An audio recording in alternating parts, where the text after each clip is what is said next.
వేదిక పైన సాహితీ దిగ్గజాలు చాలామంది ఉన్నారు. వేదిక ముందు కూడా చాలామంది ఉన్నారు. సాహితీ రంగం ఎడల ఆసక్తి కలిగిన యువకులు కూడా తగిన సంఖ్యలో ఈ సమ్మేళనానికి వచ్చారు. చాలా సంతోషంగా ఉంది. శర్మగారు చెప్పినట్టుగా ఈ సాహితీ రంగానికి సంబంధించిన వాళ్ళందరినీ కూడా ఇవాళ దేశం మన సమాజం ఎదుర్కొంటున్న సమస్యల మీద అందరినీ కూడా ఒక యూనిఫైడ్ కొన్ని విలువల కోసం అందరినీ ఐక్యం చేయాల్సినటువంటి అవసరం ఇవాళ ఏర్పడింది. వాస్తవంగా ఆలోచించాలి.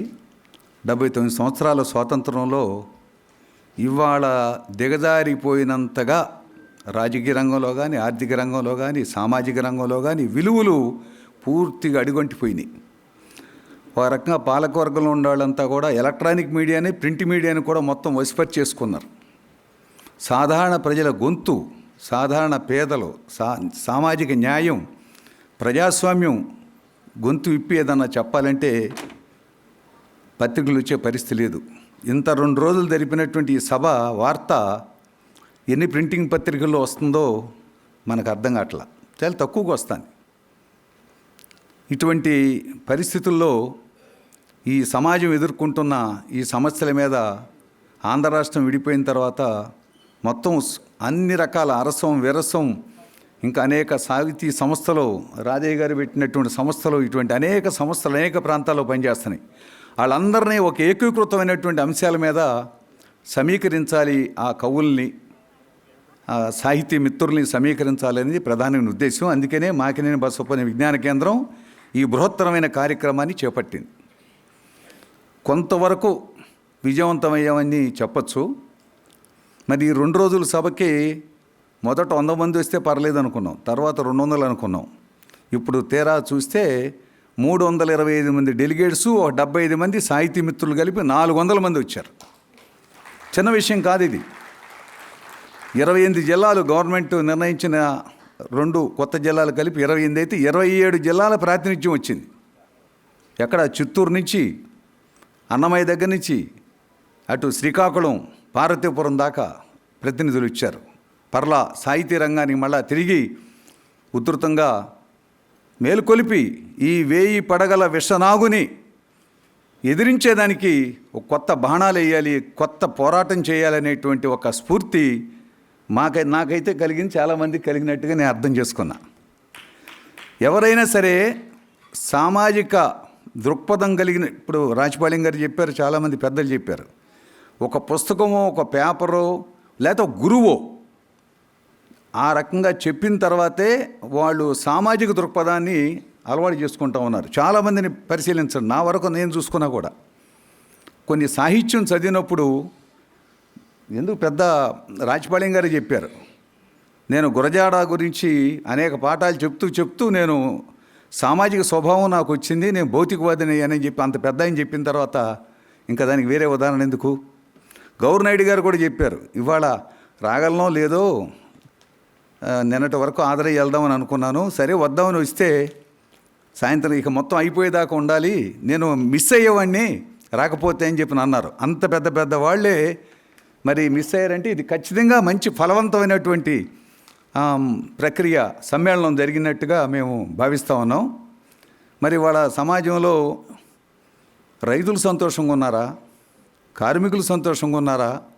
సామాజిక తరగతుల వాళ్ళు సంతోషంగా ఉన్నారా? రాష్ట్ర ప్రభుత్వాలలో ఫెడరలిజం ఏమైనా అమలు జరుగుతుందా?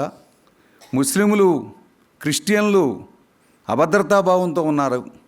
వాళ్ళే కాదు, హిందువులు ఏమైనా సంతృప్తిగా ఉన్నారా? వాళ్ళలో ఎంత పేదరికం ఉంది? ఎన్ని రకాల లెక్కలైనా తీయచ్చు. ఈ కాలంలో, ఈ 79 సంవత్సరాల కాలంలో చంద్రశేఖర్ ఒక పదవి కోసం ప్రధానమంత్రి అయ్యాడు అనుకున్నాం. కానీ ఇవాళ వచ్చినటువంటి ప్రభుత్వం అన్ని విలువల్ని, ఎలక్షన్ కమిషన్కి అధికారం ఉందా, సెషన్ అంటే ఏమిటో, ఎన్నికల కమిషన్ దాని యొక్క బలం ఏంటో అప్పుడు అర్థమైంది మనకి. కొంతమంది సుప్రీంకోర్టు న్యాయమూర్తులు బ్రహ్మాండమైనటువంటి తీర్పులు ఇచ్చారు. ఇవాళ సుప్రీంకోర్టు ఎప్పుడు ఏ తీర్పు ఇస్తుందో, ఎప్పుడు వెనక ఆగిపోతుందో మనకు అర్థం కానటువంటి పరిస్థితి.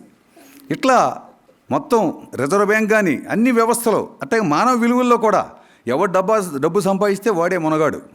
ఎంత తేలిక డబ్బు సంపాదించుతామా, ఏం జోదాలాడదామా, సైబర్ నేరాలు చేద్దామా, ఏ రకంగా కూడగట్టాలి, దానికే విలువ ఉంది ఇవాళ. అటువంటి పరిస్థితుల్లో సమాజంలో విలువలు దిగజారిపోతున్నటువంటి పరిస్థితిలో మళ్ళా సాహితీ రంగం వచ్చి మళ్ళా 1000 బాణాలతో 1000 తల్ల సర్పాన్ని సంహరించేదానికి ఐక్యం అవ్వాల్సినటువంటి అవసరం ఇవాళ కనపడతా ఉంది. అందుకని ఇది తొలి ప్రయత్నంగా విజ్ఞాన కేంద్రం, సాహితీ స్రవంతి కలిపి నడిపాయి. రేపు రానున్న కాలంలో ఇంకా అనేక సంస్థలను కూడగట్టి దీన్ని విస్తృతపరచాల్సిన అవసరం ఉన్నది. రాష్ట్రంలో విజ్ఞాన కేంద్రాలు 28 జిల్లాల్లో దాదాపు 20 జిల్లాల దాకా విజ్ఞాన కేంద్రాలు ఉన్నాయి. మేము మరి ఇంత పెద్ద బృహత్తరమైన కార్యక్రమం ఈ 2 రోజుల్లో ప్రతి ఒక్కదాన్ని రికార్డ్ చేసాం. ఈ రికార్డ్ చేసింది గదుల్లో పెట్టుకుని ఇంటర్నెట్ దీంట్లో పెట్టుకోవటం కోసం కాదు, కంప్యూటర్లో. దాన్ని మొత్తం బయటికి తీస్తాం. ప్రతి ఒక్కటి నేను రాజపాళి గారితో అన్నా, మీరు ప్రసంగమే ఒక బుక్ అండి అని అన్నా. రవి గారిదంతా సమరైజ్ చేస్తే అదో బుక్ అవుతుంది, గౌరనాయుడు గారు చెప్పింది ఒక బుక్ అవుతుంది. కాబట్టి ఇటువంటి విస్తృతమైన సాహిత్యాన్ని వాళ్ళ అనుభవాల్లోంచి వాళ్ళు ఎన్నో గ్రంథాలు చదివినటువంటి అంశాలని మళ్ళా సమాజంలోకి తీసుకెళ్లాల్సిన అవసరం ఉంది. నేను ఎవరో చర్చల్లో ఈ మొత్తం సమ్మేళనంలో సృజనకారులు మేమెందుకు రాస్తున్నాం అనేది హైలైట్ పాయింట్గా ఉంది. చాలామంది చాలా చక్కటి అవకాశం ఇవాళ జరిగిందంటే ఒక 50 మంది పైన పాల్గొన్నారు. ఒక్కోళ్ళు 7 నిమిషాలు ఎందుకు రాస్తున్నారు అనేది చెప్పారు. కాబట్టి ఇది వృధా పోవటానికి ఇల్లేదు. దీన్ని ఏమైనా ముందుకు కొనసాగించాలి. దానికి మేము విజ్ఞాన కేంద్రంగా విజయనగరం వాళ్ళతో మాట్లాడాం, వాళ్ళు మాట్లాడుకున్నారు. విజయనగరంలో కళింగాంధ్ర లేకపోతే ఉత్తరాంధ్ర అంటున్నారు కదా, అక్కడ మేము ఒకటి సాహితీ సమ్మేళనం పెడతామని అంటున్నారు. కళింగాంధ్ర అంటే నా పరిధి ఏంటో తెలియదు, కానీ ఉత్తరాంధ్ర అంటాం. మరి అది అట్లాగే రాయలసీమలో తిరుపతి కేంద్రంగా వేమన విజ్ఞాన కేంద్రం పనిచేస్తూ ఉంది. అక్కడ విజయనగరంలో గురజాడ విజ్ఞాన కేంద్రం పనిచేస్తూ ఉంది. విశాఖపట్నంలో అల్లూరు సీతారామరాజు విజ్ఞాన కేంద్రం పనిచేస్తుంది. కాబట్టి వేమన విజ్ఞాన కేంద్రం ఆధ్వర్యంలో తిరుపతిలో రాయలసీమ ప్రాంతం అంతా కలిపి యువ కవుల్ని సమీకరించి ఈ అనుభవజ్ఞుల యొక్క సమాచారాన్ని, వాళ్ళ యొక్క ప్రసంగాలు, వాళ్ళ యొక్క అనుభవాలను తీసుకుని యువ కవులకి ఎక్కువ అవకాశం ఇచ్చి వాళ్ళని ప్రోత్సహించే విధంగా జరపాలనేది ఆలోచన ఉంది. అసలు ఈ సాహిత్య రంగం చూస్తుంటే స్త్రీల సమస్యల మీద ఒక సమ్మేళనం జరపచ్చు అనిపిస్తుంది నాకైతే, నా సొంతంగా కలిగిన ఫీలింగ్. గిరిజనులు, ఆదివాసీలు, అన్నిటికంటే వెనకబడిన వాళ్ళు, అన్యాయానికి గురవుతున్నటువంటి ఆదివాసీలు, అక్కడ 1200 ఎకరాలు కొన్ని గ్రామాలను ఖాళీ చేసేసి హైడ్రో ఎలక్ట్రిసిటీ, అదానీ కోసం హైడ్రో ఎలక్ట్రిసిటీ పెట్టేస్తామంటున్నారు. వాళ్ళు పెద్ద పోరాటం చేస్తున్నారు అక్కడ. అందుకని ఆదివాసీల యొక్క సమస్యలు ప్రపంచం ఇంత ఆధునిక యుగంలో ముందుకు పోతుంటే వాళ్ళు ఎక్కడున్నారు ఇప్పటికీ? అందుకని ఆదివాసీల సమస్యల మీద, అంతేకాదు అభద్రతాభావంలో ఉన్నటువంటి మైనార్టీలకు సంబంధించిన అంశాల మీద సాహిత్యం, వీటన్నిటినీ కూడా రానున్న కాలంలో ముందుకు తీసుకెళ్లాల్సిన అవసరం ఉంది. ఆ తర్వాత కాకినాడ, ఇతర ప్రాంతాల్లో ఎంబీ విజ్ఞాన కేంద్రం చొరవ తీసుకుని మిగతా విజ్ఞాన కేంద్రాలతో సంప్రదించి సాహితీ రంగాలకు సంబంధించిన వాళ్ళందరినీ సమీకరించి దీని కొనసాగింపు కార్యక్రమం చేస్తామని మేము హామీ ఇస్తా ఉన్నాం ఇక్కడ. నేను ఎందుకంటే ఇదికంటే మార్గం లేదు. ప్రశ్నించేవాళ్ళు ప్రశ్నిస్తేనే అరెస్ట్ చేసి జైలు పెట్టేస్తున్నారు. ద్వంద్వ విధానం అమలు జరుగుతూ ఉంది. 32 మంది ప్రాణత్యాగం చేసిన విశాఖ ఉక్కు సొంత గనులు ఎవరో, అరసలాల మిట్టల్ అనే అతను అనకాపల్లి జరిగితే కొంతమంది ఎంపీలంతా వెళ్ళి మినిస్టర్ని కలిసి ఆయనకి ఏదో సౌకర్యాలు కావాలని కోరుతున్నారు. ఇంకేమిటి, ఎట్లా, అన్ఎంప్లాయ్మెంట్ సమస్య ఎట్లుంది? ఆర్టీసీలో 10,000 ఉద్యోగాలు ఖాళీగా ఉన్నాయి, భర్తీ చేయరు. యూనివర్సిటీలో 4,300 పోస్టులుంటే 1,500 పోస్టులే ఉన్నాయి, వాటిని ఏదో కొద్దిగా నింపుతారంటే ఇంకా ఖాళీలే. అన్నీ ఏంటంటే అవుట్సోర్సింగ్, తాత్కాలికంగా పెట్టడం, యూజ్ అండ్ త్రో, పెట్టుబడిదారి విధానంలో ఉండే ఒక లక్షణం.